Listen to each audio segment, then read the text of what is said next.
Bismillahirrahmanirrahim. Alhamdulillah kita dapat berjumpa kembali dengan Ibu walaupun dalam dunia maya ya. Mudah-mudahan kita bisa berjumpa secepatnya. Nah, untuk kali ini kita akan membahas mengenai penyajian data. Penyajian data itu terbagi dua, yaitu pertama untuk data tunggal, yang kedua data berkelompok. Nah, pada pertemuan kali ini kita akan membahas penyajian dalam bentuk data tunggal saja. Namun sebelum itu kita akan ketahui dulu apa sih bedanya data tunggal dengan data berkelompok. Nah, yang pertama data berkelompok ya. Data berkelompok itu adalah data yang disajikan dalam bentuk kelas-kelas interval. Ini clue-nya itu. Jadi dalam bentuk kelas-kelas interval yang tidak ada dalam data tunggal. Nah, setiap kelas ini biasanya memiliki panjang interval yang sama. Contohnya ya, data berkelompok itu seperti ini. Nah, ini ada data tentang tinggi badan, di mana kolom pertama memuat tentang tinggi badan, kolom kedua itu frekuensinya. Nah, mana yang disebut kelas? Kelasnya itu adalah yang ini, 151 sampai 155, ini kelas pertama. Kelas yang kedua 156 sampai 160. Kelas ketiga 161 sampai 165, kelas keempat 166 sampai 170, kelas kelima 171 sampai 175, dan kelas keenam 176 sampai 180.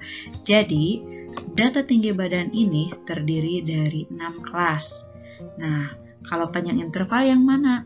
Panjang interval itu dihitung mulai dari 151 sampai dengan 155 berapa yang dilaluinya. Jadi kan 151, 52, 53, 54, 55. 5 ya. Berarti panjang interval kelasnya itu adalah 5. Nah, panjang kelas interval kelas pertama dengan kelas kedua sampai dengan kelas ke-6 itu pasti sama, 5 ya, tadi itu 5 gitu. Jadi ini contoh data berkelompok, pasti mempunyai kelas dan pasti mempunyai interval. Lalu bedanya dengan data tunggal apa? Nah, data tunggal itu data yang disusun sendiri menurut nilai dan besarnya masing-masing. Nah, terus banyaknya data itu ditaksir tidak akan melebihi 30 datum. Jadi kalau lebih dari 30 datum biasanya itu data berkelompok. Disajikan dalam bentuk data berkelompok, ada kelas-kelasnya masing-masing. Nah, lalu untuk pertemuan kali ini kita akan membahas penyajian data untuk data tunggal. Biasanya disajikan dalam 5. Ada bentuk tabel, diagram batang, diagram garis, diagram lingkaran, dan diagram batang daun.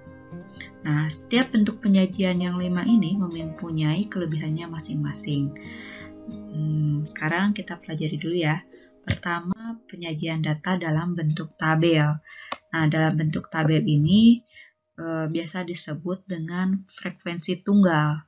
Kenapa? Karena langsung melibatkan frekuensi masing-masing.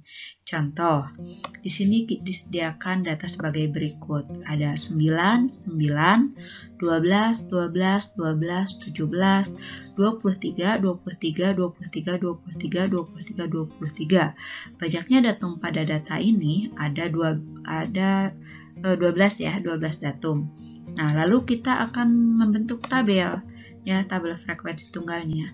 Maka kita untuk membuat tabelnya kita buat 2 kolom.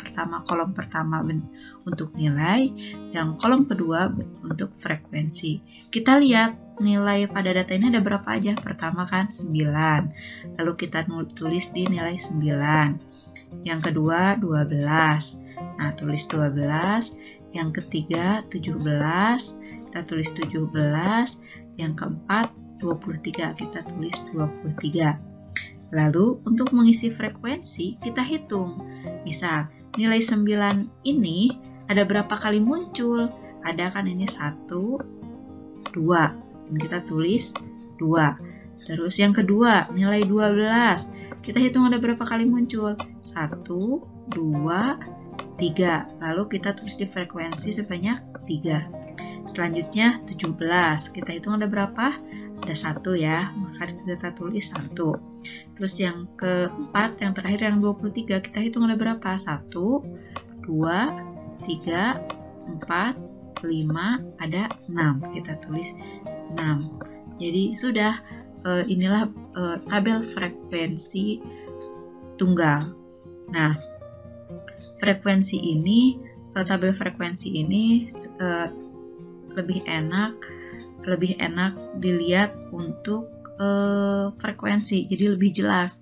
Kalau kita dilihat dari tabel ini kan, mana frekuensi yang paling tinggi? Jelas frekuensi yang 6 ya. Nilainya berapa? 23. Ini ada suatu pasti gitu, pasti nilainya itu 23 dan frekuensi 6. Jadi kita tidak mengira-ngira lagi gitu. Jadi gitu ya cara membuat tabel.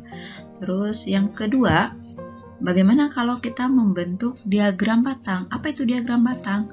Diagram itu suatu penyajian data dengan menggunakan batang-batang arah vertikal, yang vertikal atau horizontal. Nah, panjang batangnya itu sesuai dengan jumlah data masing-masing objek. Jadi semakin tinggi batangnya, berarti itu menunjukkan bahwa data tersebut merupakan data yang paling banyak. Sebenarnya lebih mudah juga ya untuk membacanya. Nah, misal contoh gini, contoh data yang tadi ya sama, data yang ini kita buat diagram batangnya.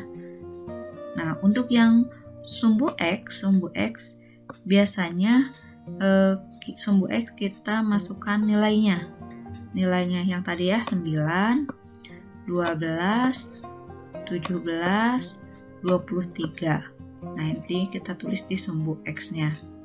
Terus yang kedua, kita tulis di sumbu Y-nya itu adalah frekuensi. Frekuensi tadi kan di data sebelumnya sudah tahu ya. Yang 9 ini ada 2. Berarti kita buat batangnya. Di 9 batangnya ada 2. Sampai ke arah 2. Nah, lalu kita arsir. Terus untuk nilai 12 tadi, jumlah datumnya ada berapa? Ada 3 kan? Kita tarik ke atas ini. Yang 12 sampaikan ke 3 ya. Terus selanjutnya yang 17, 1. Berarti kita gambar sampai 1 di frekuensinya. Yang terakhir 23, nilai 23 ada berapa? Ada 6 ya. Berarti kita buat batangnya sampai menunjukkan angka 6 di sumbu Y-nya. Sudah selesai membuat diagram batang. Nah, dari ini kita bisa lihat panjang batang yang paling tinggi yang mana? Yang 23, jelas ya.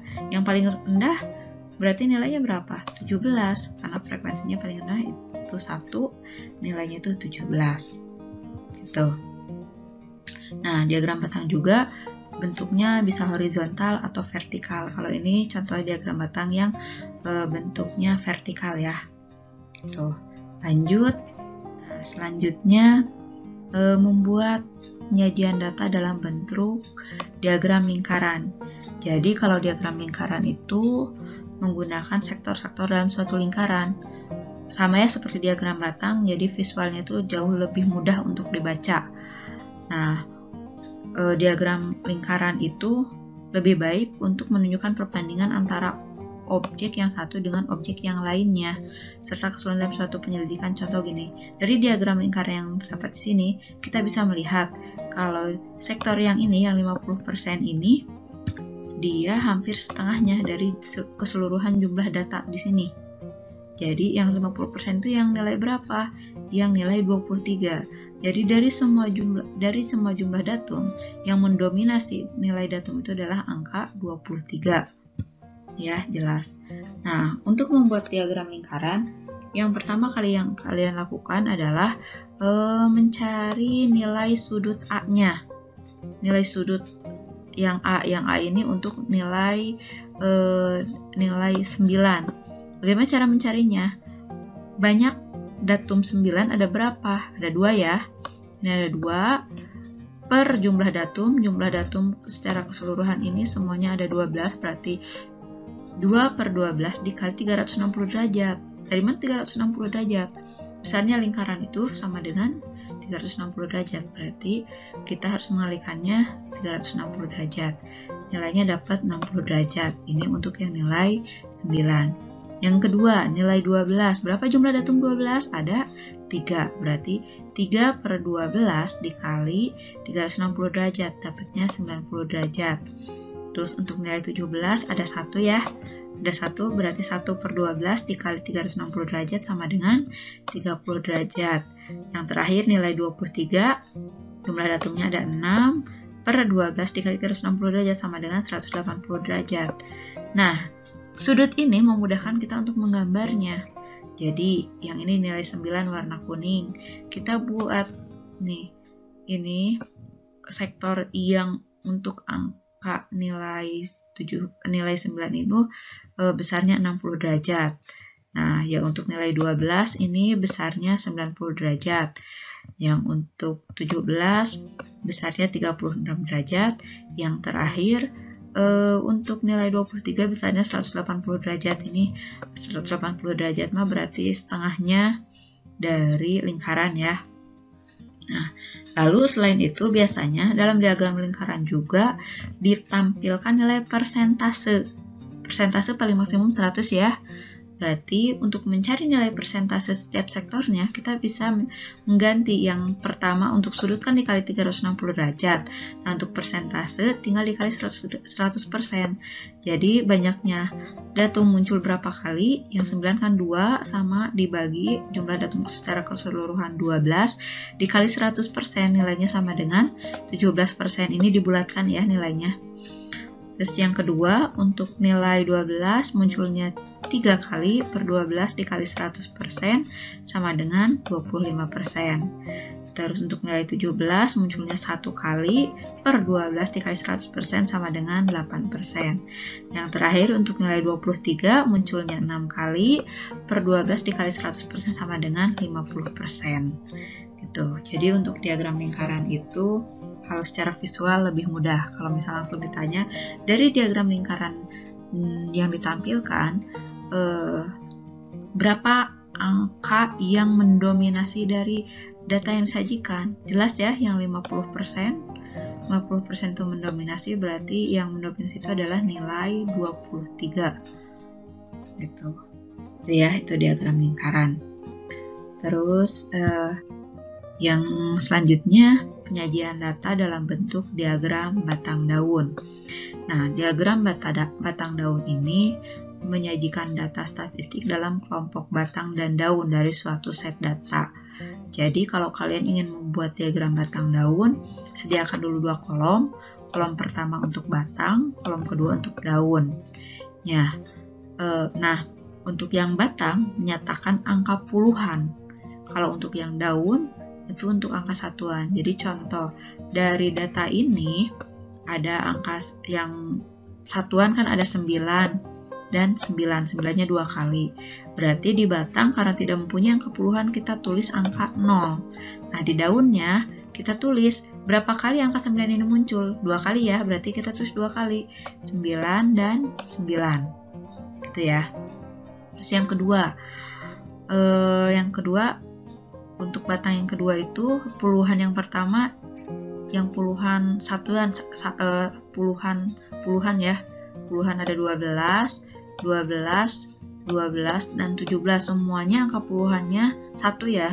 Berarti kita tulis 1 di batangnya.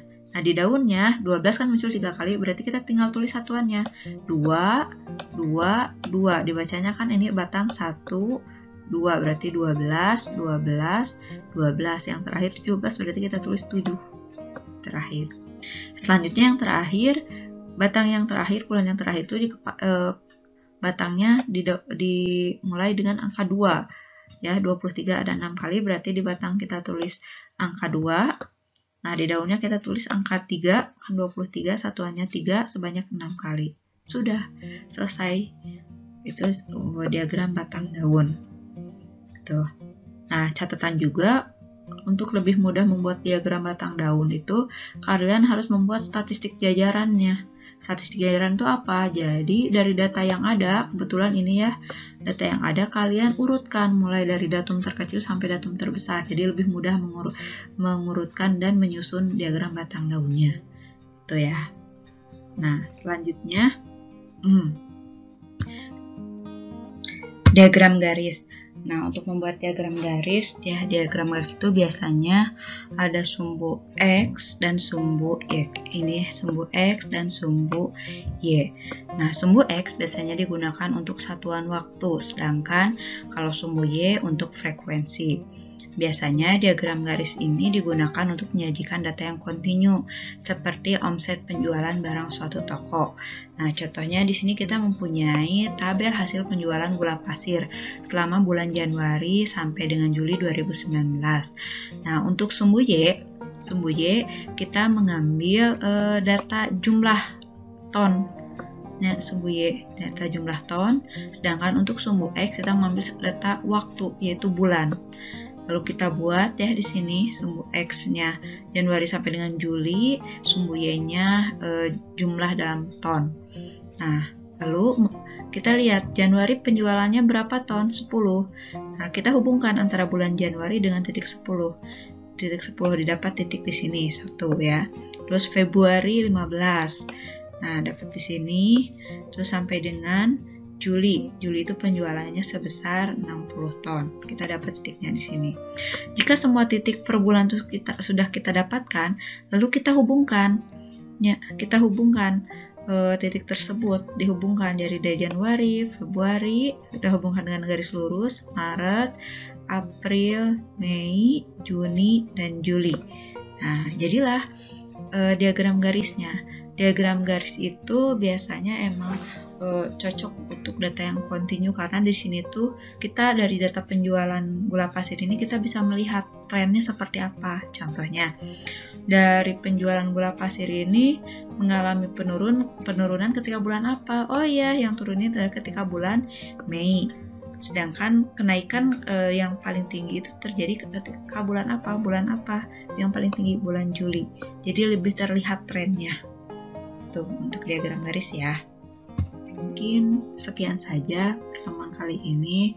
Intinya penyajian data dalam bentuk data tunggal itu bisa disajikan dalam bentuk 5, yaitu tabel, diagram batang, diagram garis, diagram lingkaran, dan diagram batang daun. Semuanya punya kelebihannya masing-masing dan punya tata cara bagaimana cara membuatnya.